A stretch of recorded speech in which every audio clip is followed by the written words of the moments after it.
Hi everyone, हम लोग last lecture में ड्रिफ्ट वेलोसिटी के बारे में पढ़ चुके हैं और करंट इलेक्ट्रिसिटी जो थर्ड चैप्टर है अपने 12th क्लास का, उसकी हम लोग स्टडी कर रहे हैं। आप लोगों को पता है इस बात का। आज हम डिस्कस करेंगे, क्या डिस्कस करेंगे? आज हम डिस्कस करेंगे relation between electric current and drift velocity. Drift velocity और करंट के बीच का रिलेशन क्या होता है, इसके बारे में हम लोग डिस्कस करेंगे आज। हमें देखो, जो अगर थोड़ा सा कॉमन सेंस लगाया जाए, थोड़ा सा हल्का सा, तो हमें साफ नजर आ रहा है कि ये दोनों जो क्वांटिटी है वो एक दूसरे पे डिपेंडेंट है। कैसे डिपेंडेंट है? क्योंकि करंट जो है वो प्रोड्यूस होता है चार्ज पार्टिकल के फ्लो की वजह से, और चार्ज पार्टिकल कौन से? इलेक्ट्रॉन्स, जो कि एलिमेंट्री चार्ज पार्टिकल है। तो इलेक्ट्रॉन्स के फ्लो की वजह से करंट प्रोड्यूस होता है, और इलेक्ट्रॉन्स का जो फ्लो होता है, फ्लो मतलब ड्रिफ्टिंग मतलब बहाव, वो बहाव ही किस चीज को डिनोट करता है? ड्रिफ्ट वेलोसिटी को डिनोट करता है। तो एक सीधा सा सिंपल सा लॉजिक बनता है कि जितने ज्यादा इलेक्ट्रॉन ड्रिफ्ट होंगे उतना ही अमाउंट ऑफ करंट भी प्रोड्यूस होना चाहिए। अब वो होता है या नहीं होता है, इसके बारे में तो ये मार्कर और ये बोर्ड आपको बताने वाला है। देखिए कैसे स्टार्टिंग करते हैं। स्टार्टिंग में हमने क्या किया? स्टार्टिंग में हमने एक कंडक्टर लिया, ले लीजिए, एक ये कंडक्टर ले लिया हमने, ये लीजिए एक कंडक्टर लिया इस तरीके से। इस कंडक्टर में स्मॉल एन डेंसिटी के जो इलेक्ट्रॉन्स हैं, कितने हैं? Small n density per unit volume में इलेक्ट्रॉन्स हैं। ये इसके इलेक्ट्रॉन्स हैं। लीजिए इलेक्ट्रॉन्स बनाए हमने, वेरी गुड, बहुत अच्छे इलेक्ट्रॉन बना रहे हैं, शानदार। देखिए कितने अच्छे अच्छे इलेक्ट्रॉन बनाए हमने, कितना अच्छा डायग्राम बनाया है। ये लीजिए, हो गया। अब हमने इस कंडक्टर की लेंथ को अज्यूम किया L। कितनी अज्यूम किया? L लेंथ अज्यूम किया, और साथ में ये भी मान लिया कि इसका जो क्रॉस सेक्शनल एरिया है वो है कैपिटल A। एरिया कितना लिया? Capital A।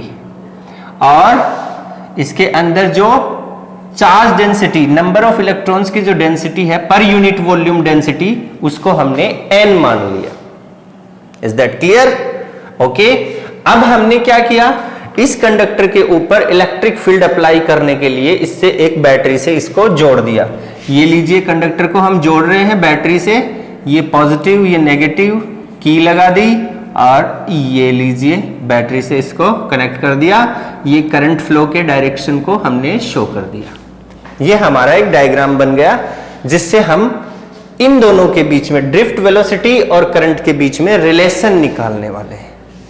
ओके, तो देखिए अकॉर्डिंग टू डायग्राम आप यहां पे लिख सकते हैं, we assume a conductor of length L and cross sectional area capital A and n number of electrons density per unit volume.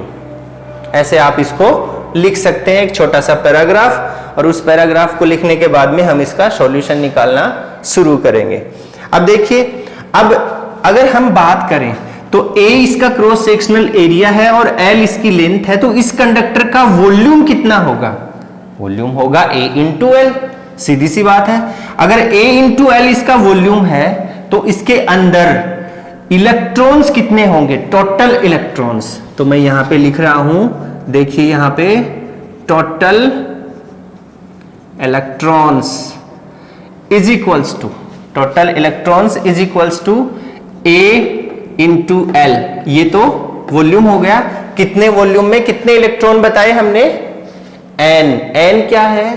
n है electron density per unit volume. ठीक है, n क्या है? n है electron density per unit volume. तो हमारे पास में पर यूनिट वॉल्यूम, ये वॉल्यूम निकाला तो पर यूनिट वॉल्यूम के हिसाब से टोटल इलेक्ट्रॉन हो गए into n, NaL, equation first. ये हमारे पास में टोटल इलेक्ट्रॉन हो गए। अब अगर एक इलेक्ट्रॉन का चार्ज कितना है? -e। कितना है? -e। तो टोटल इलेक्ट्रॉन पे कितना चार्ज होगा? इस कंडक्टर के अंदर टोटल चार्ज कितना होगा, मतलब टोटल इलेक्ट्रॉन्स को हम इलेक्ट्रॉन के चार्ज से मल्टीप्लाई कर देंगे तो कंडक्टर का टोटल चार्ज निकल के आ जाएगा। तो हमने लिखा है यहां पे total charge Q is equals to, Q मान लिया इसको, और माइनस E इंटू NaL, ये आपका टोटल चार्ज आ गया। Is that clear? कोई कंफ्यूजन? चलिए कोई बात नहीं, कंफ्यूजन नहीं है। तो अब हम बात करेंगे, देखिए अब हम बात करने वाले हैं इसके आगे हमें क्या करना है वो देखिए आप।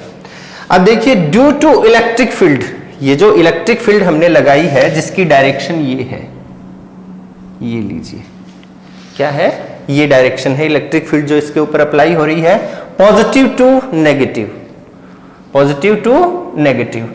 ड्यू टू इलेक्ट्रिक फील्ड यहां पे इलेक्ट्रॉन्स की जो ड्रिफ्टिंग है वो शुरू हो जाएगी।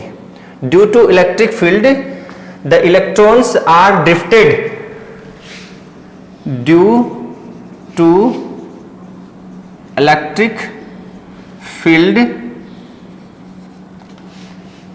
The electrons are electrons drift velocity due to electric field, the drift velocity, the drift velocity setup, drift velocity setup हो जाएगी, शुरू हो जाएगी। Setup and all electrons keep drifting, and all electrons keep drifting। ये लीजिए, ये statement हमारा निकल के आया। अब all electrons are drifting, keep drifting। अब अगर हम बात करें टाइम पीरियड की, किसकी बात करें, टाइम पीरियड की, तो एक बात बताता हूं मैं आपको, सुनिए आप ध्यान से, पहले देखिए एक छोटी सी बात बताता हूं। अब इस क्रॉस सेक्शनल एरिया के पास, ये जो क्रॉस सेक्शनल एरिया है, इस क्रॉस सेक्शनल एरिया के पास जो इलेक्ट्रॉन है, ये वाले इलेक्ट्रॉन, ये इसके लास्ट जो लेयर है उसके इलेक्ट्रॉन है।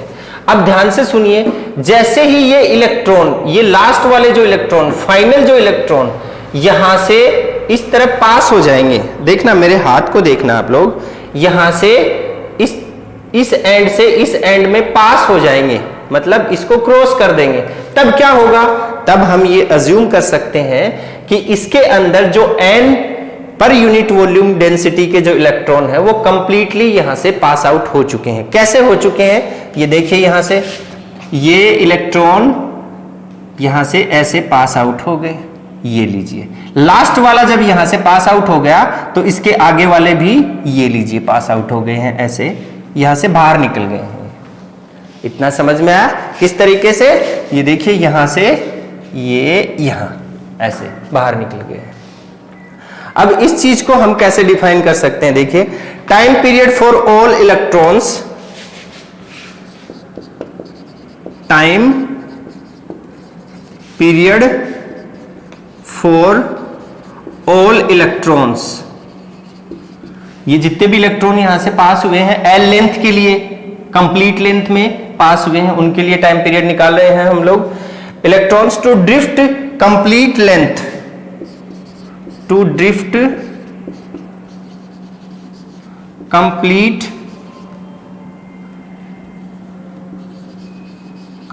Length, length L, complete length L के लिए। तो हमें पता है, since we know that time is equals to होता है डिस्टेंस अपॉन वेलोसिटी। ऐसे पढ़ते आ रहे हैं, 9th में ही पढ़ा है, 11th में ही पढ़ा है, अभी भी देख लीजिए ये यूज हो रहा है यहाँ पे। Then t is equals to, अगर टाइम पीरियड को t से डिनोट करें तो t is equals to distance कितनी है यहां से यहां तक की एल वेलोसिटी कितनी है, वीडी वेलोसिटी के साथ में मूव हो रहे हैं ये, तो इक्वेशन बनाई हमने फर्स्ट नंबर। ओके, कोई दिक्कत, नो प्रॉब्लम, सॉरी इसको बनाया इक्वेशन नंबर थर्ड, क्योंकि फर्स्ट और सेकंड पहले से ले चुके हैं अपन। अब इसके बाद में हमें क्या करना है, इसके बाद जब आगे की जो स्टेप है उस स्टेप में देखिए करंट जो है उसको हम नॉर्मली कैसे डिफाइन करते हैं, current since the electric current I is equals to Q by T, equation number 4। ठीक है, अब यहां से देखिए Q और T, Q की वैल्यू हमें मिल रही है इक्वेशन नंबर सेकंड से और T की वैल्यू हमें मिल रही है इक्वेशन नंबर थर्ड से। इसको स्मॉल ले लीजिए, वहां पे भी स्मॉल लिया है तो इसको भी स्मॉल ले लीजिए। ठीक है, अब ये जो दोनों वैल्यूज हैं ये यहां से उठा के इसमें पुट कर देंगे तो क्या बनेगा, now substituting the equation second, third in equation fourth, इसमें डाल दिया इसको। Then I is equals to Q की वैल्यू क्या है, माइनस E, ऐसे लिख देता हूं, माइनस NEAL अपॉन T की वैल्यू क्या है, L अपॉन VD, ये वैल्यू है। अब इसको आगे सोल्व करेंगे, then I is equals to minus NEAL और यहां से VD ऊपर जाएगा, ये VD आ गया, अपॉन L से L cancel, then I is equals to minus NEAVD। ये आपके पास में एक इक्वेशन निकल के आई जो हमें रिलेशन बता रही है, किसके बारे में रिलेशन बता रही है, ये करंट और ड्रिफ्ट वेलोसिटी के बीच में क्या रिलेशन होता है ये हमें पता चल रहा है। N क्या है, यहां पे I करंट को डिनोट कर रहा है, N पर यूनिट वॉल्यूम में इलेक्ट्रॉन डेंसिटी को डिनोट कर रहा है, E charge on electron, A cross sectional area of the conductor, VD drift velocity of the electron.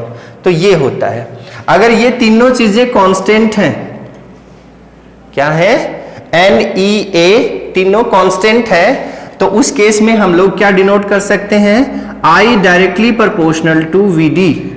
अब ये नेगेटिव सिंबल इसके साथ में आ रहा है, बिल्कुल आ रहा है जी, नेगेटिव सिंबल भी इसके साथ में आ रहा है। तो ये जो नेगेटिव साइन है ये क्या शो करेगा यहां पे, ये समझना है। वहां भी नेगेटिव साइन आया था, यहां भी नेगेटिव साइन आया है, ये नेगेटिव साइन बहुत ही इंपॉर्टेंट फैक्टर है, इसको हमें अच्छे से समझना है। अब इसमें क्या करना है आपको, देखिए नेगेटिव साइन जो है वो शो करेगा क्या, डायरेक्शन, किसकी डायरेक्शन, नेगेटिव साइन जो है वो शो करेगा direction of electric current is taken as opposite to the direction of drift velocity. Electrons के ड्रिफ्ट होने की जो वेलोसिटी है उसकी जो डायरेक्शन होती है, VD की जो डायरेक्शन होती है उसके जस्ट ऑपोजिट डायरेक्शन होती है इलेक्ट्रिक करंट की। ये नेगेटिव सिंबल इस चीज को डिनोट करता है। That means negative sign indicates that the direction of electric current is opposite to the direction of drift velocity. ये हमें यहां पे इंडिकेशन इससे मिल रहा है। अब देखिए फॉर द मैग्नीट्यूड, अगर मैग्नीट्यूड के लिए हम इसको यूज करें तो मैग्नीट्यूड में हम डायरेक्शन को यूज नहीं करते हैं, तो हम सीधा से लिख सकते हैं formula, for the magnitude of positive charge particle ले सकते हैं आप, या पॉजिटिव चार्ज ले सकते हैं, पॉजिटिव चार्जेज और charge, then I is equals to NEAVD। ये इक्वेशन बन गई आपकी, इसको बनाया 7th नंबर इक्वेशन। अब बताइए, अब कोई दिक्कत है आपको, नहीं है। अब एक इक्वेशन तो हमने ये निकाली, अब अगर मैं इस केस में क्या था, इफ NE और ए आर कांस्टेंट, ये सब क्या थे? कांस्टेंट थे। तो हमारे पास में ये इक्वेशन बनी। अब अगर एक और इक्वेशन मैं निकालूं यहां पे, इफ आई, ऐसे लिख दिया, आई डायरेक्टली प्रोपोर्शनल टू ए, इसको बनाया 8th नंबर इक्वेशन। ये डिपेंडेंसी को बता रही है, ये इक्वेशन और ये इक्वेशन, इन दोनों के बीच में रिलेशन और इसकी डिपेंडेंसी को शो कर रही है। A for area of the cross section. इस केस में क्या होगा? If n e v d are constant, ये सब कांस्टेंट होंगे तो ये एक दूसरे के डायरेक्टली प्रोपोर्शनल होते हैं। ये चीज निकल के आई हमारे पास। अब इसके बाद में देखिए, ये डिपेंडेंसी कंप्लीट होने के बाद में अगर हम इसको मोबिलिटी की फॉर्म में लेके आए, किसकी फॉर्म में? मोबिलिटी की फॉर्म में। देखिए मोबिलिटी की फॉर्म, चलो इसको मिटाना पड़ेगा, मैं मिटाता हूं, फिर आपको बताता हूं मोबिलिटी की फॉर्म में कैसे हम इसको यूज करेंगे। हाँ जी, अब देखिए मोबिलिटी की बात कर रहे थे ना हम लोग, तो हमें पता है पहले से कि मोबिलिटी का जो फॉर्मूला होता है वो क्या होता है? Since mu is equals to V D upon E, ये फॉर्मूला होता है। और इसी फॉर्मूले से अगर मैं लिखूं यहां पे V D is equals to mu E, ये भी हमें पहले से पढ़ चुके हैं इस चीज को हम लोग लास्ट टॉपिक में। इसको एक इक्वेशन बना दिया हमने, अभी तक जो इक्वेशन बनी है उसकी नेक्स्ट नंबर की इक्वेशन बना दिया। इसको 8 बनी है तो इसको 9 नंबर बनाया।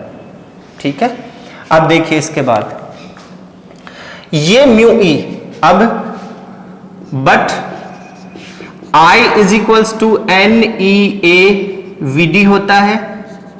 ठीक है, इस वी डी की जगह हमने ये वैल्यू पुट कर दी इसमें, show I is equals to N E A, v d की वैल्यू क्या है? म्यू ई डाल दिया। तो ये एक इक्वेशन नई बन के आई हमारे पास, 10 नंबर इक्वेशन। ठीक है, लेकिन इसके साथ साथ हम इसको और भी अदर फॉर्म में अगर लेना चाहें तो वो क्या बनेगा? देखिए, since mu is equals to, हमने रिलैक्सेशन टाइम और म्यू के बीच में एक रिलेशनल फॉर्मूला निकाला था इसके जस्ट लास्ट टॉपिक में। तो वो फॉर्मूला क्या था? ई टो अपॉन एम, फॉर्मूला था ई टो अपॉन एम, ये फॉर्मूला था। इस वैल्यू को उठा के इसमें पुट किया हमने, तो क्या बनेगा? Therefore I is equals to N E A E two upon M into E, ये फॉर्मूला बन गया। अब इसको अंदर मल्टीप्लाई करेंगे तो देखिए क्या बन जाएगा? I is equals to N E square to, और फिर अपॉन एम, और ए इंटू ई को बाहर निकाल लिया, इन दोनों को बाहर लिख दिया इसके। अब देखिए इसके बाद नेक्स्ट स्टेप में चलते हैं, और नेक्स्ट स्टेप में हम क्या करेंगे? इस ई की वैल्यू डालेंगे हम लोग। आपको पता है कंडक्टर की लेंथ कितनी ली थी हमने? कंडक्टर की लेंथ हमने ली थी L, और उसके ऊपर अप्लाइड पोटेंशियल को हमने मान लिया V, जो कि हमने इलेक्ट्रोस्टैटिक्स में एक फॉर्मूला पढ़ा है। क्या फॉर्मूला पढ़ा है आपने इलेक्ट्रोस्टैटिक्स में? उस इलेक्ट्रोस्टैटिक्स में जो फॉर्मूला हमने पढ़ा था वो था E is equals to E into D, ये फॉर्मूला था। सिंस हम जानते हैं पहले से, इस D की जगह हमारे पास लेंथ आ गई है L, आ गई। अब ये बन गया। अब इससे E की वैल्यू अगर हम फाइंड करेंगे, therefore E is equals to value बन गई आपकी V बाई L। ये वैल्यू हम इस इक्वेशन में, इक्वेशन नंबर 11 जिसको हमने नाम दिया, इस इक्वेशन में हमने ये वैल्यू पुट कर दी। तो क्या आएगा? नाउ फ्रॉम इक्वेशन 11 को यूज में लिया तो I is equals to N E square tau upon M और A into v by L. ऐसे लिख सकते हैं? बिल्कुल लिख सकते हैं जी। अब देखिए इस L को मैं A के नीचे ले आता हूं, तो क्या मैं इसको ऐसे भी राइट कर सकता हूं? एन ई स्क्वायर टो अपॉन एम, और फिर यहां से मैंने लिखा A by L into v. इस तरीके से डिनोट कर दिया। अब ये जो A बाई एल बना है हमारा cross sectional area upon length, complete length of the conductor, इस L बाई ए को, सॉरी A बाई एल को, इस A बाई एल के लिए हमने देखो आगे के स्टेप में क्या करना है, इसको मैं इधर ले गया, V को मैं यहां पे लेफ्ट हैंड साइड में लेके आ रहा हूं, तो मैं बना दूंगा I upon V is equals to N E square tau upon m, और यहां से A बाई एल। अगर मैं इसको इंटरचेंज करूं, तो मैं क्या लिखूंगा, V by I is equals to, और यहां से ये भी इंटरचेंज हो जाएगा, m अपॉन एन ई स्क्वायर टो हो गया, और L बाई ए। कोई प्रॉब्लम है? कोई प्रॉब्लम नहीं है। अब देखिए थोड़ा सा बैक चलिए आप। बैक कहां पे? हम लोग 10th क्लास में चलते हैं। 10th क्लास में आपने ओम्स लॉ को स्टडी किया है, सभी बच्चों ने बहुत अच्छे से स्टडी किया है, क्योंकि आप लोग जो है वो अच्छी परसेंटेज लेके आए थे 10th क्लास में, तो सब लोगों ने अच्छे से पढ़ा होगा और डेफिनेटली पढ़ा है।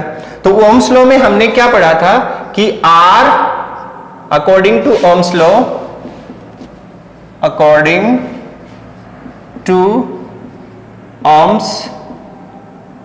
ओम्स लॉ क्या होता था, R is equals to V by I होता था कि नहीं होता था? बिल्कुल होता था। अब अगर इस इक्वेशन को 12 नंबर नाम दे दिया, तो इस 12 नंबर इक्वेशन से V बाई आई की वैल्यू देखिए, V अपॉन आई की वैल्यू ये है, ये वैल्यू उठा के इस जगह अगर मैं पुट कर दूं तो क्या बनेगा, therefore R is equals to m upon n E square to, और यहां से L by a, from equation 12। कितने नंबर से आया? 12 नंबर से। और ये क्या है, पूरी की पूरी values, m mass of n electron, L क्या है, लेंथ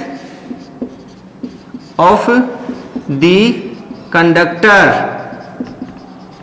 A क्या है, cross sectional area of the conductor, ठीक है, और N क्या है, electron density per unit volume, ठीक है। E क्या है, चार्ज ऑन इलेक्ट्रॉन, और टो क्या है, रिलैक्सेशन टाइम।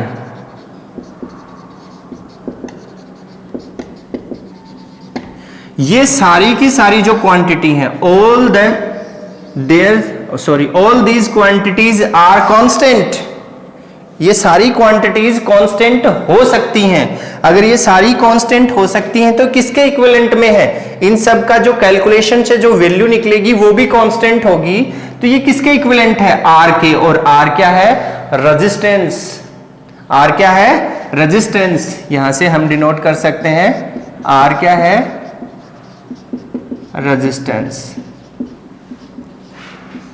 तो इस तरीके से हमारा ओम्स लॉ का ये फॉर्मूला जो है ये यहाँ पे किससे प्रूफ होता है? हमारे इसी फॉर्मूले से ओम्स लॉ का फॉर्मूला भी प्रूफ होता है कि इस तरीके से हम I और VD के बीच में रिलेशन को फाइंड कर सकते हैं। तो प्यारे प्यारे बच्चों और प्यारे साथियों, आप लोगों को शायद ये बात समझ में आई होगी। कृपया करके इसको एक बार रिपीट करके देखेंगे आप और समझेंगे, और साथ साथ इसके नोट्स भी बनाने हैं आपको। तो मैं समझता हूं कि आप लोगों को बहुत फायदा मिलेगा इस चीज से। और अपन नेक्स्ट जो लेक्चर होगा अपना, उसमें ओम्स लॉ की बात करेंगे। करंट इलेक्ट्रिसिटी में हमने जो 10th क्लास में ओम्स लॉ पढ़ा था नॉर्मल फॉर्म में, अब हम थोड़ा उसका थोड़ा बड़ा रूप, जो जिसको अपन एक्सप्लेनेशन के तौर पे भी मान सकते हैं, थोड़ा बड़ा रूप उसका पढ़ेंगे।